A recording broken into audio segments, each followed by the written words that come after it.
결혼 10년 차 시어머니와의 관계는 언제나 칼날 위를 걷는 것 같았다. 시집온 첫날부터 시어머니는 내게 엄격하셨다. 아침 6시면 어김없이 일어나 밥을 해야 했고 설거지 하나하나 빨래 한 장에도 잔소리가 따라붙었다. 조금이라도 늦으면 차가운 눈빛으로 나를 쏘아보셨고 밥 한 숟가락만 덜 퍼도 며느리 자격이 없다는 말을 서슴없이 내뱉었다. 시아버지께서 퇴직하기 전까지만 해도 시어머니는 그나마 바쁘게 살았다. 남편 뒷바라지에 집안 살림에 동네 부녀회 활동까지. 주변 사람들은 시어머니를 정직하고 신망 두터운 사람이라고 칭찬했다. 하지만 내가 본 시어머니는 달랐다. 며느리인 나에게만큼은 냉정하고 까다로웠다. 친정어머니가 암투병 중이라고 말씀드렸을 때도 시어머니께서는 냉담하게 말했다. 시집 왔으면 출가 외인이지 친정 걱정할 시간이 어디 있냐고. 그날 나는 화장실에 들어가 소리 없이 울었지만 참아야 했다. 남편을 사랑했고 언젠가는 시어머니께서도 내 마음을 알아주시리라 믿었으니까. 그런데 어느 날부터 시어머니에게 조금씩 변화가 생기기 시작했다. 시어머니가 동네 친구들과 화투를 치기 시작한 것이다. 1,000원, 2,000원 하는 작은 돈으로 재미삼아 하는 거라고 했다. 나도 별로 신경 쓰지 않았다. 노인네들이 심심풀이로 하는 거겠거니 생각했다. 하지만 시간이 지날수록 시어머니의 외출 횟수가 늘어났고 일주일에 한두 번이던 게 어느새 거의 매일이 되었다. 집안일은 온통 내 몫이 되었고 시어머니는 새벽에 나가서 밤늦게 돌아오시기 일쑤였다. 그러던 어느 날 시아버지께서 심각한 표정으로 우리 부부를 불렀다. 얘들아, 너희 엄마 좀 말려봐. 요즘 도박에 빠져서 정신을 못 차리고 있어. 남편이 놀란 표정으로 되물었다. 아버지, 도박이라니요? 그냥 친구들이랑 심심풀이로 하시는 거 아닌가요? 처음엔 나도 그렇게 생각했지. 근데 이게 보통 일이 아니야. 어제 통장 정리하다가 알았는데 300만 원이 빠져나갔더라고. 그것도 한 달 사이에. 나는 가슴이 철렁 내려앉았다. 300만 원이라니. 우리 집 한 달 생활비가 그 정도였다. 시아버지의 얼굴엔 걱정과 분노가 뒤섞여 있었고 손이 미세하게 떨리고 있었다. 남편은 당장 시어머니를 찾아가 이야기를 나눴지만 시어머니는 오히려 화를 냈다. 내 돈 내가 쓰는데 왜 간섭이야? 평생 집안일만 하다가 이제 좀 재미 보는 게 뭐가 잘못이야? 남편이 차분하게 말했다. 어머니, 재미로 하시는 건 괜찮은데 돈을 너무 많이 쓰시는 것 같아서요. 걱정도 되고요. 걱정은 무슨? 내가 돈 잃었으면 내가 벌어서 메꾸면 되지. 너희들이 신경 쓸 일 아니야. 너희는 너희들 인생이나 신경 써. 시어머니의 목소리는 날카로웠다. 나는 옆에서 그 모습을 지켜보며 불안감이 커져갔다. 시어머니의 눈빛이 예전과 달랐으며 어딘가 초조하고 불안해 보였다. 눈에는 핏발이 서 있었고 얼굴엔 지친 기색이 역력했다. 그 후로 상황은 점점 악화되었다. 시어머니께서는 집에 거의 들어오지 않으셨고 들어와도 방문을 걸어 잠그고 나오지 않으셨다. 가끔 방에서 전화 통화하는 소리가 들렸는데 돈에 관한 이야기였다. 돈을 빌려달라는 애원 섞인 목소리가 문틈으로 새어나왔다. 시아버지는 날마다 한숨을 쉬었고 남편은 회사에서도 일에 집중하지 못했다. 나 역시 집안일을 하면서도 마음이 편치 않았다. 며느리로서 무엇을 해야 할지 몰랐고 시어머니와의 관계도 좋지 않았던 터라 선뜻 나서기도 어려웠다. 그러던 어느 날 밤 시아버지가 쓰러지셨다. 스트레스로 인한 협심증이었다. 병원에 입원한 시아버지께서는 침대에 누워서도 시어머니 걱정만 했다. 가슴을 움켜쥐며 힘겹게 숨을 쉬는 모습이 너무나 안쓰러우셨다. 민수 씨, 아버님 쓰러지셨다고 어머니께 연락드려봐. 남편이 몇 번이나 전화를 했지만 시어머니는 받지 않으셨다. 20통이 넘게 전화했지만 응답이 없었다. 결국 우리는 시어머니가 자주 간다는 친구 집을 찾아갔는데 그곳에서 본 시어머니의 모습은 충격적이었다. 머리는 산발이 되어 있었고 얼굴이 엉망이셨다. 눈가엔 다크서클이 짙게 내려앉아 있었고 손은 미세하게 떨렸으며 옷에선 며칠 씻지 않은 듯한 냄새가 났다. 남편이 다가가 말했다. 어머니, 아버지가 쓰러지셨어요. 병원에 가보셔야 해요. 시어머니는 잠시 멈칫했다가 고개를 돌렸다. 화투패를 손에 쥔 채였다. 알았어. 나중에 갈게. 나중에요? 지금 당장 가셔야죠. 시끄러워. 내가 지금 바쁘다고. 한 판만 더 하고 갈 테니까 좀 조용히 해. 방해하지 말고 먼저 가. 남편의 얼굴이 창백해졌다. 남편의 손을 잡았는데 손바닥에 땀이 흥건했다. 남편의 손이 부들부들 떨리는 게 느껴졌다. 결국 우리는 시어머니를 억지로 데리고 병원으로 갔다. 시어머니께서는 차 안에서도 투덜거리셨다. 이기고 있었는데 왜 데리고 나왔냐고, 조금만 더 했으면 땄을 거라고. 시아버지는 시어머니를 보자 눈물을 흘렸다. 당신 정신 차려요. 이러다간 우리 집안 다 망해. 시어머니는 대답 대신 고개만 돌렸다. 병실의 침묵은 무겁고 답답했다. 나는 복도로 나와 깊은 숨을 들이쉬었지만 가슴이 답답했고 머리가 지끈거렸다. 이 상황을 어떻게 해결해야 할지 막막했다. 며칠 후 더 큰 충격이 우리를 기다리고 있었다. 시아버지의 퇴직금 3천만 원이 통장에서 사라진 것이다. 그뿐만이 아니었다. 시어머니가 몰래 해지한 보험금까지 합치면 5천만 원이 넘는 돈이 증발했다. 남편은 말을 잃었고 나도 현실이 믿기지 않았다. 5천만 원이라는 돈은 우리 가족에게는 엄청 큰 돈이었다. 남편은 그날 밤 처음으로 내 앞에서 소리내어 울었다. 어깨가 들썩이며 오열하는 남편을 안아주며 나도 함께 울었다. 시아버지는 퇴원하자마자 시어머니를 집에서 내쫓았다. 이 집에서 나가. 당신 같은 사람은 더 이상 내 아내가 아니요. 좋아요. 나갈게요. 어차피 이 집에서 숨막히 살기도 지겨웠어요. 평생 당신들 눈치만 보고 산 것도 억울해 죽겠어.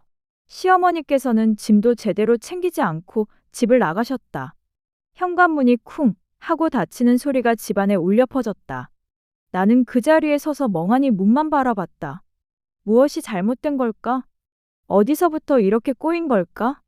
가슴속에서 복잡한 감정들이 소용돌이쳤다. 시어머니에 대한 분노, 안타까움, 걱정, 그리고 두려움까지. 시어머니께서 집을 나간 후 집안 분위기는 최악이었다.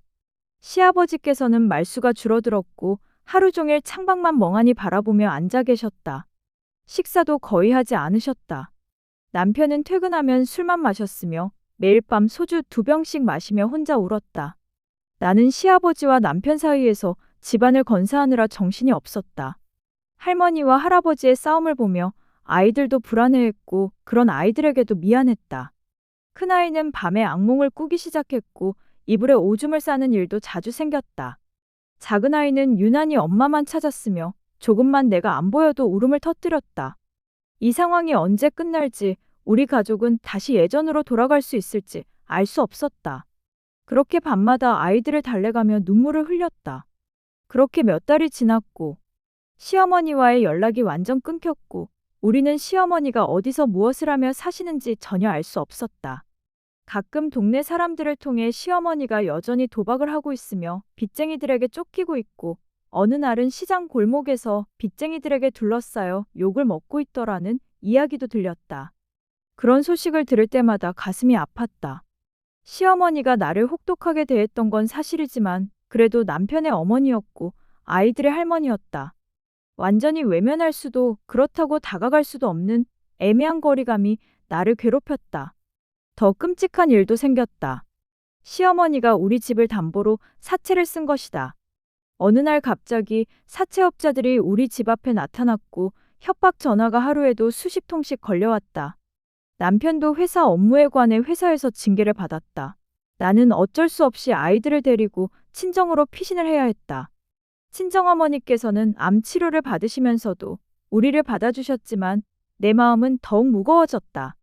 시어머니에 대한 분노가 치밀어 올랐다. 어떻게 이럴 수 있을까? 어떻게 자기 가족을 이 지경으로 만들 수 있을까? 어느 날 남편의 친구로부터 시어머니를 봤다는 전화가 왔다. 시장 근처 허름한 여인숙에서 지내고 있다고 했는데 남편은 고민 끝에 시어머니를 찾아가지 않기로 했다. 너무 많은 상처를 받았고 용서할 수 없다고 했다. 시아버지께서는 시어머니 이야기를 꺼내는 것조차 싫어하셨다. 시어머니 이름만 나와도 손을 내저으시며 방으로 들어가 버리셨다. 하지만 나는 마음이 편치 않았고 밤마다 시어머니 생각이 났다. 추운 겨울 허름한 여인숙에서 혼자 지내는 시어머니의 모습이 자꾸 떠올랐다. 며느리로서 받았던 상처들도 여전히 생생했지만 그래도 이대로 둘 수는 없을 것 같았다. 며칠 후 사채업자들의 위협이 계속되면서 우리는 결국 집을 팔아야 할 처지가 되었다. 10년 동안 모은 돈으로 산 집, 아이들이 태어나고 자란 집이었다. 그 집을 잃는다는 게 너무나 억울하고 분했다. 남편은 날마다 술에 취해 집에 들어왔고 힘들어하는 남편을 보며 나도 아이들을 안고 울었다. 나는 남편 몰래 시어머니를 찾아가 보기로 했다. 시장 근처 여인숙은 낡고 음침했으며 복도에선 곰팡이 냄새가 났다. 좁은 복도를 지나 시어머니가 있다는 방문 앞에 섰다. 손을 들어 문을 두드리려는데 손이 떨렸고 심장이 빠르게 뛰었다. 분노와 연민이 뒤섞인 복잡한 감정이 휘몰아쳤다. 용기를 내어 문을 두드렸다. 누구세요? 시어머니의 목소리는 쉬어 있었다. 문이 열렸고 그곳에 서 있는 시어머니를 보는 순간 눈물이 날 뻔했다. 시어머니의 몰골이 말이 아니었다. 얼굴엔 주름이 더 깊어졌고 옷은 헤어져 있었으며 몸에선 역한 냄새가 났다. 시어머니는 나를 보자 놀란 표정을 지었다. 네가 왜 여기 와? 어머니, 괜찮으세요? 괜찮냐니 보면 몰라? 이 꼴이 괜찮아 보여? 시어머니의 목소리엔 자조와 분노가 섞여 있었다. 나는 방으로 들어가 시어머니 옆에 앉았다. 방은 춥고 습했으며 난방도 제대로 되지 않는 것 같았다. 방 한쪽 구석엔 라면 봉지들과 쓰레기들이 한가득 쌓여 있었다. 어머니, 집으로 돌아가요. 아버님도 애들 아빠도 많이 걱정하고 있어요. 거짓말하지 마. 다들 나를 원망할걸. 당연하지. 내가 집안 재산을 다 날렸는데. 그래도 우리는 가족이잖아요. 다시 시작할 수 있어요. 다시 시작? 어떻게? 난 이미 돈도 신용도 가족의 신뢰도 다 잃었어. 심지어 너희 집까지 담보로 잡았어. 미안해, 지은아. 정말 미안하다. 시어머니의 눈에 눈물이 고였다. 처음으로 시어머니의 약한 모습을 봤다. 언제나 강하고 엄격했던 시어머니가 이렇게 무너져 있는 모습이 낯설었다. 시어머니의 손을 잡았는데 시어머니의 손은 차갑고 거칠었다. 어머니, 저도 시집와서 많이 힘들었어요. 어머니께서 저한테 했던 말들, 행동들 다 기억해요. 솔직히 말하면 아직도 상처예요. 친정어머니가 암투병하실 때도 어머니는 저를 집으로 보내주지 않으셨잖아요. 시어머니가 고개를 들어 나를 봤다. 눈에는 충격과 후회의 눈물이 보였다. 그런데도 왜 날 찾아온 거야? 그래도 가족이니까요. 그리고 이대로 두면 안 될 것 같아서요. 어머니도 힘드시잖아요. 내가 너한테 그렇게 못되게 굴었는데도 네, 그래도요. 하지만 어머니를 용서해야 할지 말아야 할지 솔직히 말하면 저도 혼란스러워요. 시어머니는 내 손을 꽉 잡으며 울기 시작했다. 처음엔 조용히 흐느끼더니 점점 소리내어 우셨다. 나도 함께 울었고 그동안 쌓여있던 서러움과 분노, 안타까움 그리고 용서하고 싶은 감정들이 한꺼번에 터져나왔다. 그렇게 한참을 울고 나서 시어머니께서 말씀하셨다. 미안해, 지은아. 너한테도 우리 가족한테도 내가 너무 잘못했어. 내가 너무 이기적이었어. 이제부터라도 잘하시면 돼요. 같이 해봐요, 어머니. 어떻게? 난 아무것도 남은 게 없고 빚만 산더미처럼 쌓여 있어. 몸이 성하잖아요. 일할 수 있잖아요. 저도 도와드릴게요. 시어머니는 고개를 끄덕였다. 그날 나는 시어머니를 데리고 집으로 가지 않았다. 시어머니가 아직 준비되지 않았다는 걸 알았다. 대신 며칠에 한 번씩 시어머니를 찾아가서 밥을 해주고 이야기를 나눴다. 시어머니는 조금씩 변하기 시작했으며 도박을 끊겠다고 다짐했고 일자리를 찾기 시작하셨다. 하지만 쉽지 않았다. 나이도 많고 신용불량자인 시어머니를 받아주는 곳이 없었다. 시어머니께서는 몇 번이나 좌절하며 힘들어하셨다. 나는 시어머니께 시장에서 반찬 장사를 해보는 게 어떻겠냐고 제안했다. 처음엔 망설이던 시어머니께서도 결국 해보겠다고 하셨다. 내가 모아둔 돈과 시어머니가 여인숙에서 청소 일을 하며 모은 돈을 합쳤다. 많지 않은 돈이었지만 작은 반찬 가게를 시작할 수 있었다. 시어머니께서는 음식 솜씨가 좋으셨으며 성실히 임하셨다. 새벽부터 일어나 반찬을 만들었다. 김치, 장조림, 멸치볶음, 나물 무침까지. 처음엔 손님이 많지 않았다. 시어머니의 과거를 아는 사람들이 수군거리기도 했다. 그런 시선을 견디며 묵묵히 일했다. 어느 날은 자주 오시던 손님이 시어머니를 보고는 되돌아가기도 했다. 시어머니는 그날 혼자 펑펑 우셨다. 나도 틈틈이 시어머니를 도왔다. 아이들을 학교에 보내고 시장에 가서 반찬을 포장하고 손님을 맞았다. 반찬 가게를 함께하며 시어머니의 다른 면을 보게 되었다. 손님들에게 친절하셨고 일에 대한 열정이 있으셨다. 그 모습을 보며 시어머니가 정말로 변해가고 있다는 걸 느꼈다. 사채업자들의 독촉은 계속되었다. 전화가 끊이지 않았고 우리 가족은 불안에 떨어야 했다. 남편은 스트레스로 위험이 생겼고 나는 불면증에 시달렸다. 몇 달이 지나자 반찬 가게는 제법 자리를 잡았다. 시어머니는 반찬 가게에서 번 돈으로 조금씩 빚을 갚기 시작했다. 많은 돈은 아니었지만 성실하게 갚아나갔다. 그 모습을 보며 시아버지도 조금씩 마음이 풀리기 시작했다. 어느 날 시아버지가 시장에 나타나셨다. 시어머니는 시아버지를 보자 얼어붙었고 나는 두 분 사이에서 어쩔 줄 몰라 난감해했다. 시아버지께서는 시어머니가 만든 반찬을 하나하나 살펴보셨다. 맛있어 보이네. 시어머니께서 놀란 눈으로 시아버지를 봤다. 당신이 왜 여기? 구경 좀 하면 안 되나? 내 아내가 하는 가게인데. 시아버지의 목소리는 여전히 차가웠지만 예전보다는 부드러워지셨다.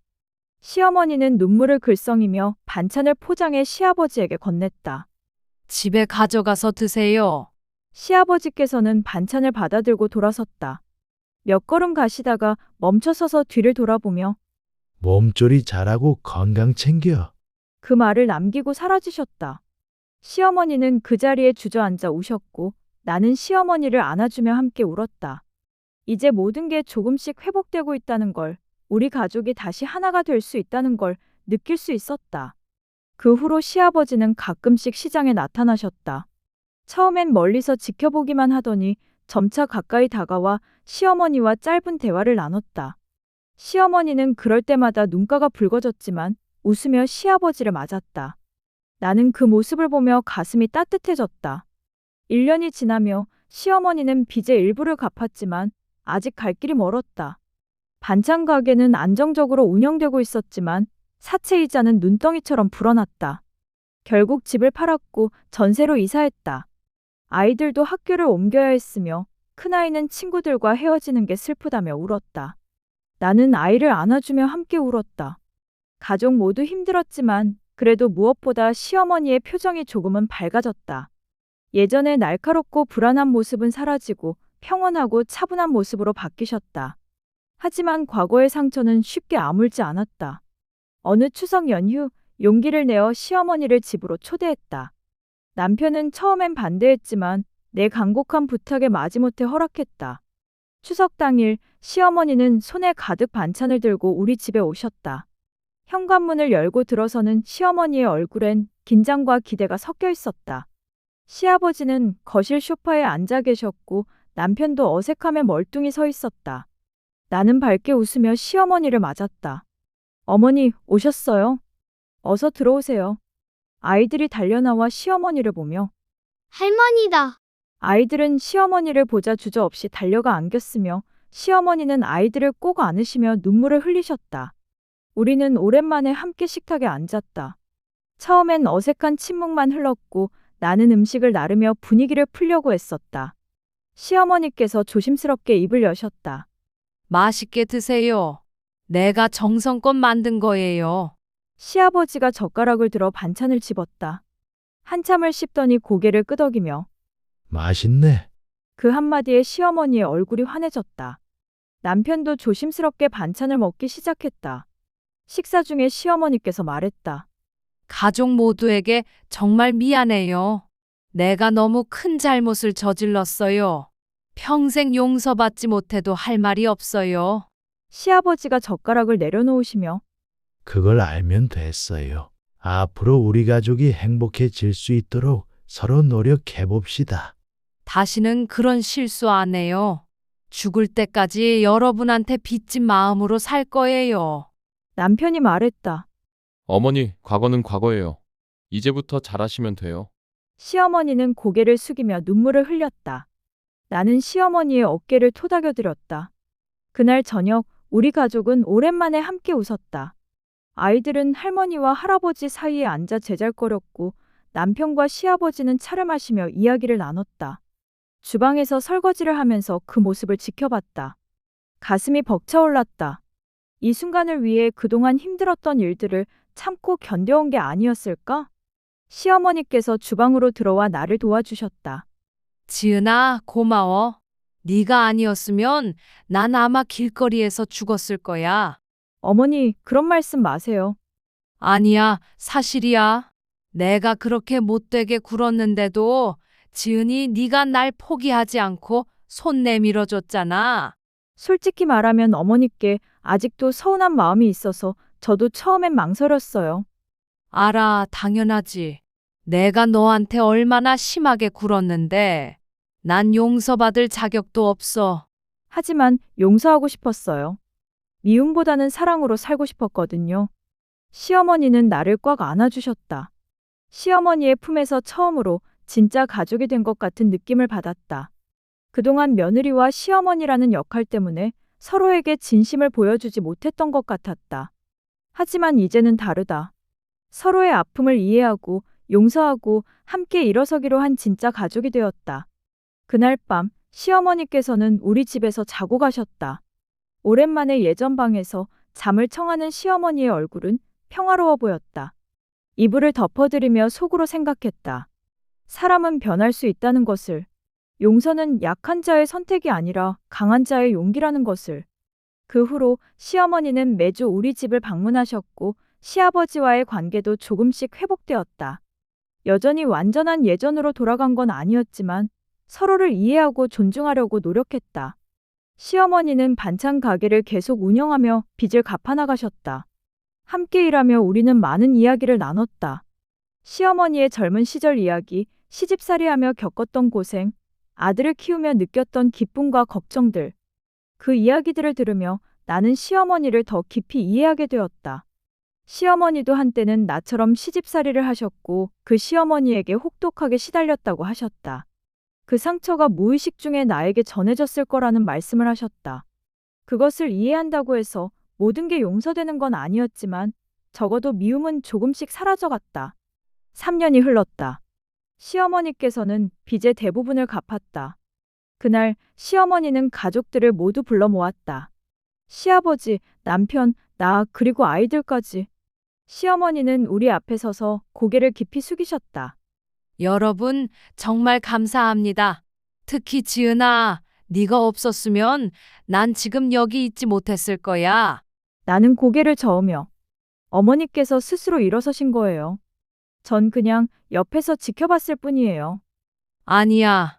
지은이 네가 손 내밀지 않았으면 난 일어설 생각도 못했을 거야. 시아버지께서 시어머니의 손을 꼭 잡으시며 당신 이제 집으로 돌아오세요. 우리 함께 삽시다. 시어머니는 눈물을 흘리며 고개를 끄덕이셨고 우리는 모두 함께 울었다. 기쁨과 행복의 눈물이었다. 그렇게 우리 가족은 다시 하나가 되었다. 완벽하진 않았지만 서로의 상처를 이해하고 감싸 안는 법을 배웠다. 나는 이 경험을 통해 많은 걸 깨달았다. 가족이란 피로 이어진 관계만이 아니라 서로를 용서하고 이해하려는 노력으로 만들어지는 거라는 것을. 그리고 진정한 사랑은 완벽한 사람을 사랑하는 게 아니라 불완전한 사람을 있는 그대로 받아들이는 거라는 것을. 오늘도 시어머니는 여전히 시장에서 반찬 가게를 운영하고 계신다. 이제는 빚을 갚기 위해서가 아니라 일하는 게 즐겁고 보람차서 더 열심히 하신다고 말씀하신다. 나도 주말마다 시어머니를 도우러 시장에 간다. 우리는 함께 웃고 이야기하며 반찬을 만든다. 예전에 냉랭했던 관계는 사라지고 이제는 진짜 모녀처럼 편안하게 지낸다. 지은아, 내 인생에서 너를 며느리로 맞은 게 가장 큰 축복이야. 정말 고마워. 그 말을 들을 때마다 가슴이 뭉클해진다. 나는 오늘도 시어머니께 전화를 걸어 안부를 묻는다. 시어머니의 밝은 목소리를 듣는 것만으로도 하루가 행복해진다. 우리는 이제 진짜 가족이 되었다. 피보다 진한 사랑으로 이어진 가족. 세상 모든 사람들이 행복해지길 바라며 여기까지 우리 가족들의 이야기였습니다. 오늘도 저희 사랑과 전쟁을 시청해 주셔서 진심으로 감사드립니다. 앞으로도 좋은 이야기로 찾아오겠습니다. 오늘의 이야기가 유익하셨다면 구독과 좋아요, 알림 설정 부탁드립니다. 감사합니다.